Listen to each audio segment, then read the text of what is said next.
हरि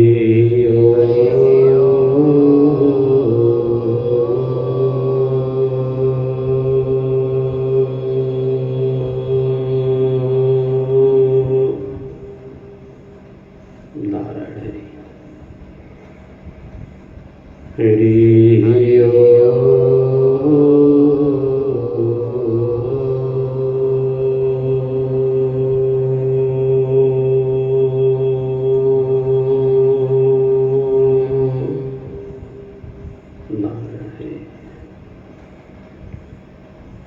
हरि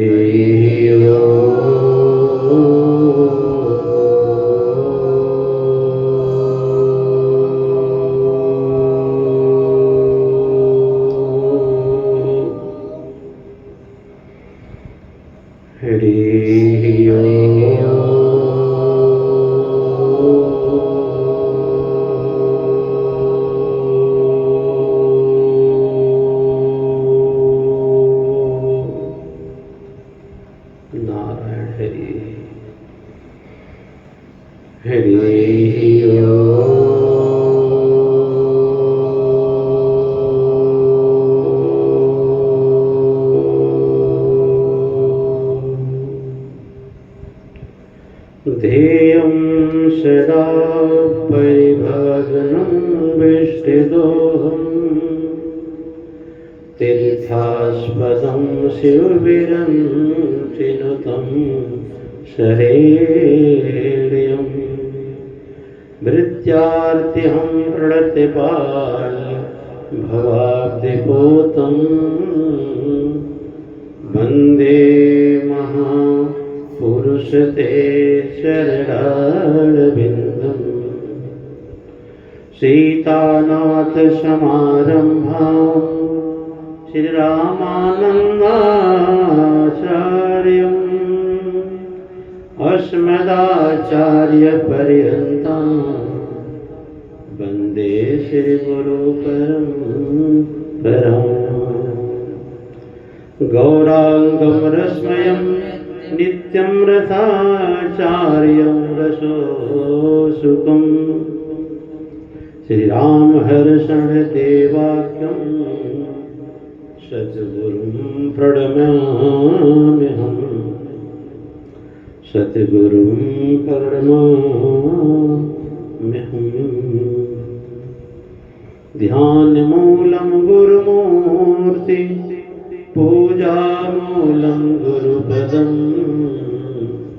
मन्त्रमूलं गुरुर्वाक्यं मोक्षमूलं गुरुकृपा जय जय श्री राधारमण जय जय नवल किशोर जय गोपीचित चोर प्रभु जय जय माखन चोर आनंद कन्ना जगदाधार जगत हेतवे सजदानंदन परम चैतन्य परम पिता परमेश्वर एवं सदगुरुदेव के चरणों में वंदन और आप सभी भक्त समाज का अभिनंदन। जैसा कि आप सब अनवरत कथाएं सुनते तो चले आ रहे हैं, भिन्न भिन्न ढंग से हमारा वेद शास्त्र संत अपना आख्यान व्याख्यान दिए कि हमें जीवन में क्या करना चाहिए, जो सही अर्थ में लाभान्वित हो। भिन्न भिन्न प्रकार के लाभ मैं कई बार प्रसंगों में बताया हूँ। लेकिन इस संसार में बहुत से कार्य हैं और बहुत से भिन्न भिन्न प्रकार के संप्रदाय हैं, पद प्रतिष्ठा है, मान सम्मान, धन, संपत्ति, समृद्धि, बहुत से यहाँ पर है, वस्तुएं हैं। अगर आध्यात्मिक दृष्टि से देखा जाए कि सारे वस्तुओं में सबसे बड़ा हमारे जीवन में लाभ वस्तु क्या है, भिन्न भिन्न ढंग से आप सब बताओगे। कोई रुपया पैसा बताएगा, कोई पद प्रतिष्ठा बताएगा, कोई परिवार बताएगा। सच में धन तो सभी है, खाली रुपया पैसा धन नहीं होता है।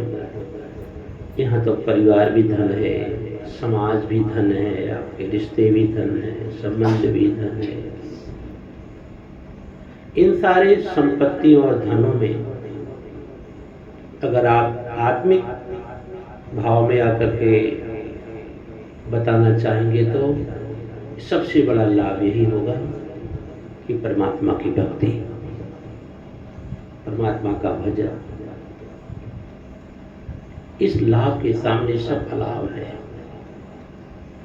इस संपदा के सामने सब संपदा बेकार है। अब समझने की बात है कि सारी संपदाएं तो दिखाई देती हैं, लेकिन भजन की संपदा तो नहीं दिखाई देती।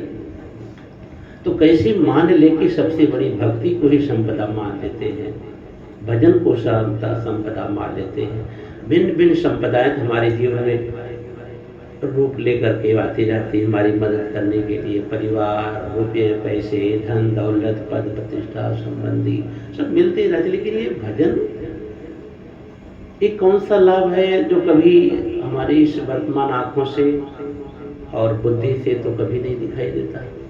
ये काम देख हमेशा गिड़गिड़ाते रोना और शिकायतों से भरा भुनभुनाते जिंदगी जा रही है, वो लाभ कब काम देगा? जो चर्चा की बात कर रहे हैं कि लाभ की रघुपति भगति कंठा, परमात्मा की भक्ति से संसार में कौन सा लाभ है? अगर होगा भी तो लाभ, इस लाभ के सामने सब लाभ हो जाएगा। आप सभी जानते होंगे जन्म से लेकर के मृत्यु तक जो जीवन की यात्रा है, बहुत सी संपदाओं से भेंट मुलाकात होता है, लेकिन अंतिम का जो पल है, अंतिम का जो क्षण है, अंत काले च मामेव स्मरण भुक्त्वा कलेवरम तम तमेवेति कौन्ते सदा तद भाव भाविता। अंतिम के पल में, अंतिम के क्षण में आपकी सारी संपदा अलाप होगी। उसमें आप बुलाना चाहो, आप उनके संसर्ग में रहना चाहो, उनसे आप मेल करना चाहो, कोसों कोसों दूर दिखाई देती उसमें जब मृत्यु नजदीक आती है। जरा सोचो, जब चारों तरफ से मृत्यु घेर ले, उसमें क्या कोई संपदा यहाँ की काम देगी? जिस संपदा के लिए बाल काल से लेकर के युवान काल, प्रौढ़ काल और वृद्ध काल तक व्यक्ति कमाता रहा और सोचता रहा, क्या ये संभावनाएं हैं जब मृत्यु नजदीक होगी ये संपदाएं बचाने के लिए पहुंच सकती हैं? अगर ऐसा नहीं है, क्योंकि लड़ाई तो अंतिम की है। इस संसार में भिन्न भिन्न प्रकार से परिवार, अपनों से, अपने से जो लड़ाइयाँ हैं, ये कोई मतलब नहीं है, ये तो जानवरों जैसी प्रवृत्ति है। लेकिन लड़ाई तो उस समय की है कि हम लोग की जन्म की यात्रा भोग से शुरू हुई है। अगर योग पर जाकर के विश्राम ले ले तो जीवन सार्थक होगा। मैं कई बार प्रसंगों में कहा हूँ, भले ही हम लोग वासना के बिस्तर पर पैदा हुए, ये दुर्भाग्य नहीं है। वासना के बिस्तर पर पैदा होकर के वासना के बिस्तर पर मर जाना ये दुर्भाग्य है। अगर मरना है तो उपासना के बिस्तर पर मरो, साधना के बिस्तर पर मरो, भजन के बिस्तर पर मरो तो सौभाग्य है। ये पक्की बात है। सुनो सुनो, बात अच्छी लग रही है कि अगर ये मानव जीवन की आप अच्छी तरह से सफलता समझो तो जन्म से लेकर जीवन पर्यंत मैंने बताया कि जीवन की यात्रा में एक संघर्ष का मार्ग है, एक समर्पण का मार्ग है। आप किस मार्ग से चलना चाहते हो ये आपके ऊपर है। ये निर्णय आपको लेना है कि संघर्ष के मार्ग पर चलना है कि समर्पण के मार्ग। दोनों मार्ग है आपके लिए, दोनों मार्ग दे दिए। आप किस मार्ग से चलना चाहते हैं? संघर्ष का मार्ग भी है लेकिन थोड़ा दुर्गम है, उसे भी पहुंचा जा सकता है। बहुत से मर्दन महापुरुष बहुत कुछ त्याग करके बड़ा संघर्ष किए अपने जीवन की यात्रा में। लेकिन आज का वर्तमान जो भौतिक जगत है इसमें आपके पास ज्यादा समय नहीं है, उस तरह के लोग नहीं हैं जो सम्यक दृष्टा हो। पहले तो वेद ध्वनि चलती थी हर घर में। सुबह उठो ना तो अपने घर के बूढ़े बुजुर्ग वेद पाठी होते थे, कोई न कोई साथ पुराण लेकर बैठते थे। नहीं कुछ अच्छा था ना तो हनुमान चालीसा लेकर ही बैठे रहते थे। बूढ़े बुजुर्ग सुबह उठ करके हरिनाम का संकीर्तन करते थे घरों में।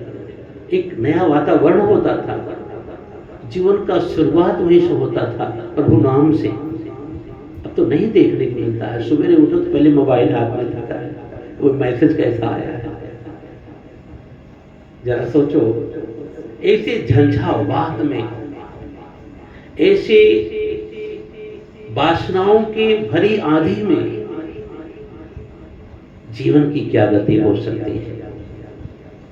जल्दी बात तो नहीं बैठती है। जो संसार जिधर भागना चाहता आप भी उधर ही भागना चाहते हो, और संसार की भाग तो मन की भाग है। जो कि जानते हैं लोग भीड़ में ही भागना चाहते हैं, अकेले कोई नहीं रहना चाहता है। हमेशा सब भीड़ में रहना चाहते हैं। अकेले तो बड़ा उदासी का मार्ग है, ऐसा दिखता है। अकेले में तो लगता है बड़ा नीरस मार्ग है। लेकिन भक्तजनों, ये जीव तो हमेशा अकेला चाहता है कि मैं कुछ पल के लिए अकेले विश्राम में रहूं। और ये एकांत और अकेला जब आप पे ये डोर लग जाए तो कहते हैं वो जो आनंद की वर्षा होगी उससे जो आप सराबोर होगे, जो भीगे जाओगे, ये संसार कभी आपको भिगा नहीं पाएगा। लेकिन हमारा थोड़ा कठिन है, थोड़ा कठिन है। ये प्रेम की बात है, वो तो बंदगी तेरे बस की नहीं है। यहाँ सिर देखो होते हैं सौदे, आश की इतनी सस्ती नहीं है। यहाँ सिर देखे होते हैं सौदे, मतलब एकदम निश्चल भाव में आ जाना, दुराग्रह छोड़ करके, संसार को एक किनारे करके।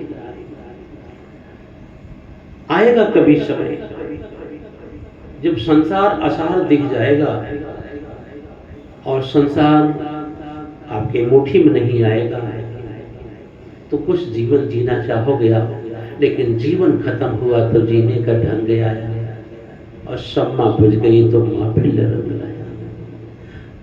गाड़ी निकल गई तो घर से चला मुसाफिर, मायूस हाथ मलता बैरंग वापस आया। जीवन खत्म हुआ तो जीने का ढंग आया। जब जीवन खत्म हो, बाल सिर के दोले सफेदी आंख पर छाई, और श्रवण से सुन परे ऊंचा दांत हिलना भी जारी है। कमर सब हो गई कोहड़ी, चले लकड़ी सहारे से, गई सब देह की ताकत, लगी तन में बीमारी है। छोटी सब प्रीत त्रिया के पुत्र सब हो गए न्यारे, बने सब मित्र मतलब के लाज लोकन की यारी है।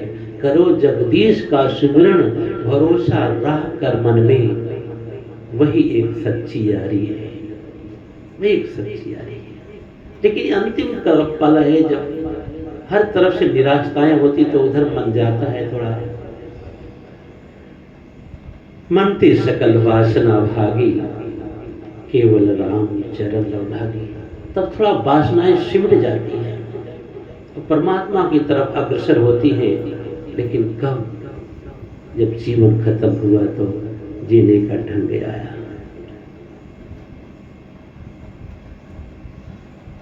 मानसकर कहते हैं, सुबीर पवन सुत पावन नामो, अपने बस करे राखहि राम। सुबीर पवन सुत, सुमिरन का मार्ग है।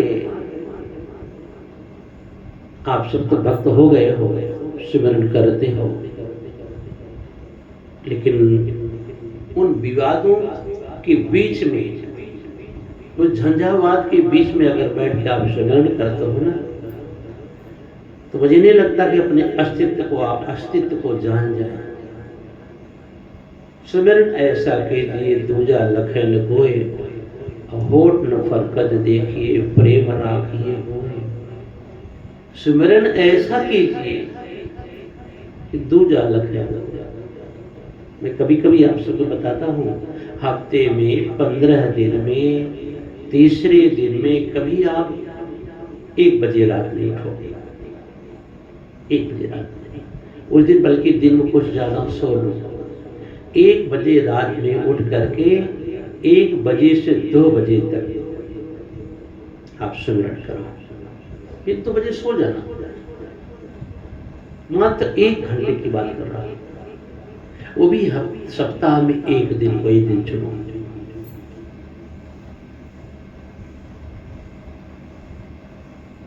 तो देखो जरा, उपक्रांति देखना जरा कि आपके स्वभाव में क्या आता है। और कुछ पलों में आपके अंदर वो प्रकाश, वो ज्योति, वो आनंद जो बिखरा हुआ दिखा संसार में, फिर आप संग्रह कर लोगे। क्योंकि आपका स्वभाव है, आपका स्वभाव क्या है? आनंद का है। आपका स्वभाव क्या है? अनुभव गम्य है। आपका स्वभाव क्या है? शांति का। आज जो शांति खो गई है, जो स्वभाव में कुंठता आ गई है, जो आनंद जा रहा है, संसार से आनंद लेना चाहते हैं।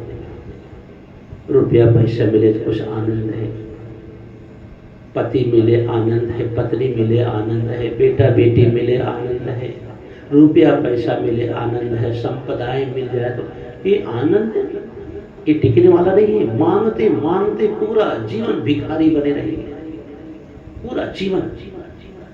मैं पूर्व प्रसंगों में कहा हूं, कभी एक व्यक्ति था, वो धन संग्रह करके राजा बनना चाहता था, पूरा जीवन भीख मांगा और रोया, मांगते मांगते युवान काल से वृद्ध हो गया। चौराहे पर एक झोपड़ी डाल ली और सुबह उठ जाता, एक चादर फैला देता था और 2-4 पैसे उसे फेंक करके पूरा दिन भर दे प्रभु का नाम, दे अल्लाह का नाम, दे ईश्वर के नाम, भगवान तुम्हारा भला करे कहता रहा। और शाम को जो उस चादर पर जो पैसे हों उसको बटोर कर ला करके मटके में रख देता था अपने झोपड़ी में। 2-4 मटका भर लिया, वृद्ध हो गया।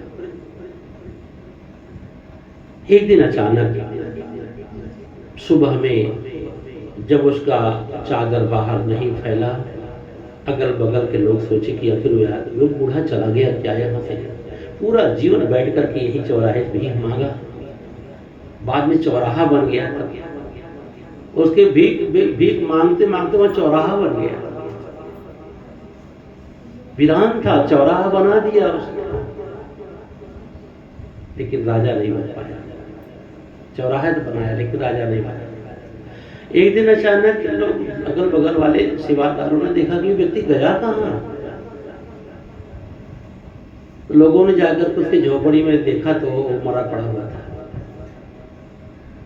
कुछ सेवादार सोचे कि इसका घर तो पता है नहीं कहाँ का है ये, अब इसको ले जाया कहाँ जाए, इतना दिन तक कब्जा किया था चौराहे की जगह, चलो यही खोज के इसको समाधि दे दिया जाए। कुछ और नवयुवक और सेवादारों ने मिलकर के, सहयोगियों ने उसके झोपड़ी को तोड़ा, हटाया, वहां से उसके मटके को हटाया, बगल किया और फावड़ा ले ले करके खोदना शुरू की। जैसे वो 3-4 फीट नीचे गए तो देख रहे हो बड़े बड़े घड़े, सोने चांदी हीरे जवाहरात के बड़े बड़े घड़े नीचे रही होगी पुराने जमाने में किसी की हवेली। उसी इतने बड़े धन पर बैठ करके पूरा जीवन भीख मांगा उसने। जरा सोचो, इतने बड़े खजाने पर बैठ करके पूरा जीवन भीख मांगा, फिर राजा नहीं बन पाया। इस कहानी से आप सबको प्रेरणा देना चाहता हूं शायद कुछ लोग ऐसे भी होंगे जो पूरा जीवन राजा बनने के लिए तैयारी में होंगे कि हम भी धनपति हो जाए, हम भी महान हो जाए। पूरा जीवन उस भिखारी की तरह भीख मांगते होंगे, संसार में रगड़ती जिंदगी जाती होगी। अब बड़े हो जाएं, अब बड़े हो जाएं, अब धनपति हो जाएं, अब महान बन जाएंगे। और कहते कहते एक दिन क्या होगा, समाधि में चले जाएंगे, नहीं बन पाएंगे। धनपति वो है धन कंचन और राज सुख सभे सुलभ कर जान, दुर्लभ है संसार में एक यथार्थ ज्ञान। एक यथार्थ ज्ञान दुनिया में खूब आए, भूपत भय अनेक, मैं मेरी करते गए, लेन गए दृढ़ एक। दुनिया में खूब आए, भूपति आए, बड़े बड़े संपदा वाले आए, मैं मेरी करते गए, लेन गए दृढ़ एक। कुछ गया नहीं। मैं पूर्व कहानी में कथाओं में बताया था कि विक्रमादित्य जैसे राजा लोग बहुत सा धन संग्रह करते कि मौज करेंगे, खूब मौज करेंगे। धन संग्रह किया उन्होंने, और जब धन संग्रह करके सब संपन्न हो गए, नींद चली गई। उनको नींद नहीं आ रही, रात भर जागते थे, कभी सिंहासन पर, कभी अपने बिस्तर पर। एक दिन अचानक मृत्यु देवी आई, झकझोरी रात के अंधेरे में, उठो उठो चलो। राजा घबराया, कौन है इतनी रात में? अपना दीपक जलाया, देखे मृत्यु देवी सामने खड़ी। बोली आप कौन? बोले मैं मृत्यु देवी हूं, आई हूं तुमको ले जाने के लिए, चलो तुम यहां से। उसने बहुत छटपटाया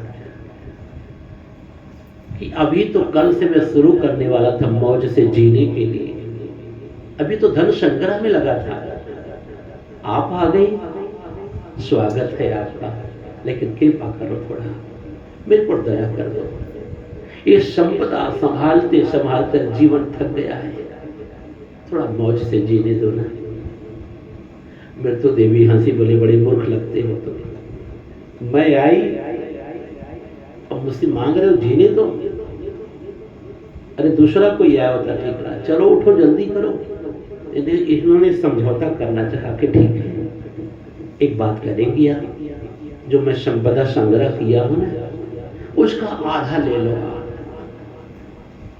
पहले भी कुछ चलता रहा होगा, आधा ले लो आप, मुझे 1 साल रहने, 1 वर्ष जरा मैं सुकून से जी लूं, जरा जो तरसता रहा मैं, वो आज मेरे पास धन आ गया है, आप आधा ले लो। हे देवी आप चले जाओ लेकर के, मुझे साल भर 1 वर्ष रहने।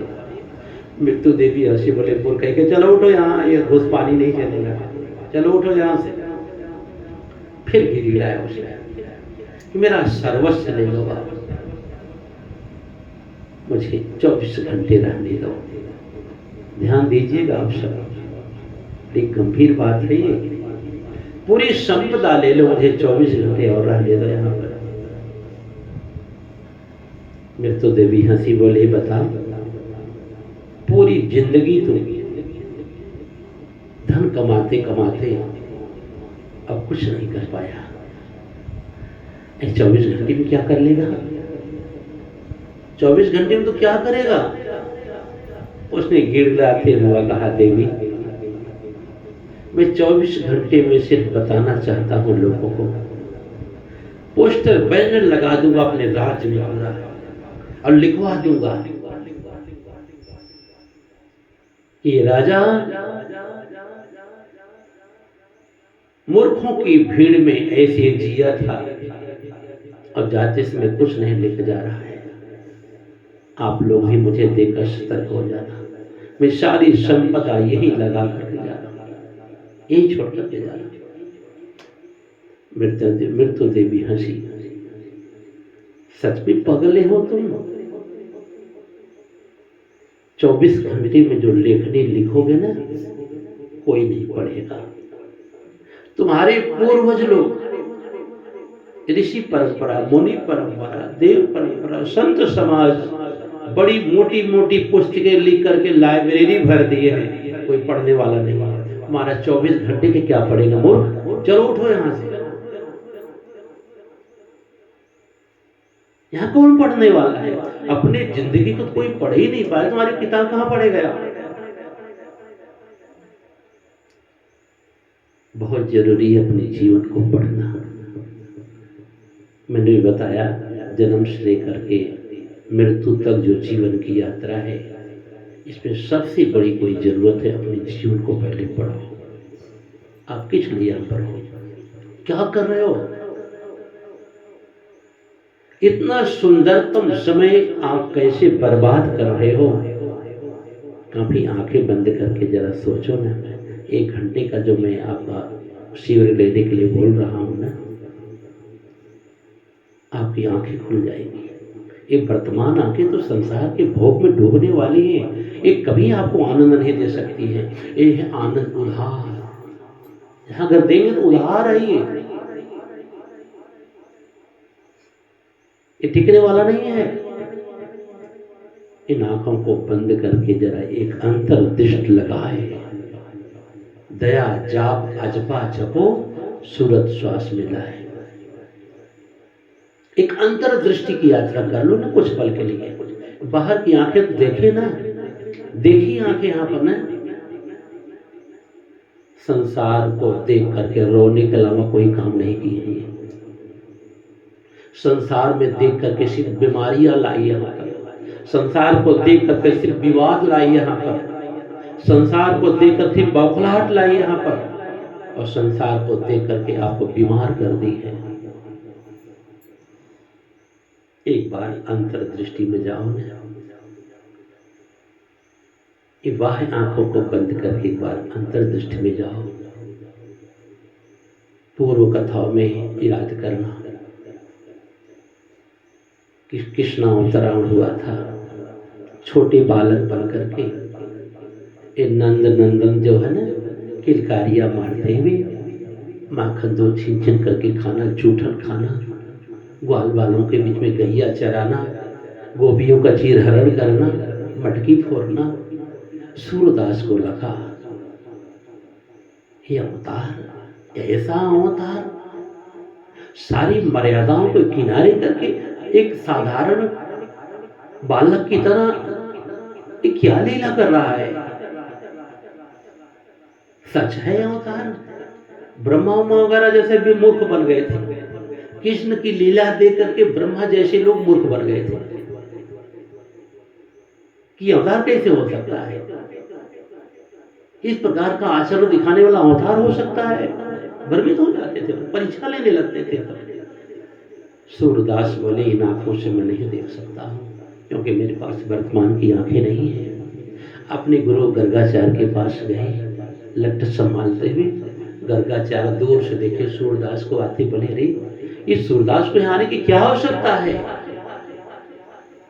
ये दिव्यांग को यहाँ क्या जरूरत है आने की? जाओ जाओ संभाल कर ले आओ। शिष्यों ने गए, उनको बहुत संभाल करके लाए,